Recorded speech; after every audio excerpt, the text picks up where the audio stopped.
নিয়ন্ত্রণ হারিয়ে রাস্তার পাশে গালামাল দোকানে ঢুকে গেল মহারাজের গাড়ি। শনিবার ভোরে ঘটনাটি ঘটেছে ধূপগুড়ি শহরের কলেজ পাড়া এলাকায়।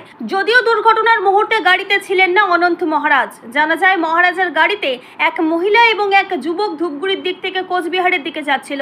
সেই সময় আচমকাই নিয়ন্ত্রণ হারিয়ে জাতীয় সড়কের পাশে এক গালামাল দোকানে ঢুকে যায়। ক্ষতিগ্রস্ত হয়েছে দোকান। পাশাপাশি দুর্ঘটনার জেরে গাড়ির সামনের অংশ দুমড়ে মুচড়ে গিয়েছে। গাড়িতে থাকা মহিলা যাত্রী গ্রেটার কোচবিহার পিপলস অ্যাসোসিয়েশনের সাধারণ সম্পাদক নমিতা রায়। তিনি নিজেকে অনন্ত মহারাজের পার্সোনাল অ্যাসিস্ট্যান্ট বলেছেন। যদিও কারো আঘাত গুরুতর নয়। এদিকে দুর্ঘটনার খবর পেয়ে ঘটনাস্থলে যায় ধূপগুড়ি থানার পুলিশ। গাড়িটিকে আটক করে নিয়ে যায়। ক্ষতিগ্রস্ত ব্যবসায়ী নিরঞ্জন দত্ত বলেন, সেই সময় দোকানেই ছিলাম। আচমকাই দোকানে বিকট শব্দ হয়। পরবর্তীতে দেখা যায় একটি গাড়ি দোকানে ধাক্কা মারে। জানা যায় গাড়িটি দিল্লি থেকে কোচবিহার যাচ্ছিল।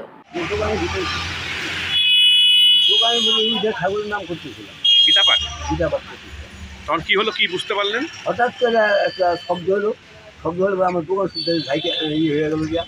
হ্যাঁ, বলো একটা ঝাপ করলাম, রাত তুলে গেছে। এইটা গাড়িতে অ্যাক্সিডেন্ট হয়েছে এবং লোকজন আস্তে আস্তে বাইরে হয়েছে।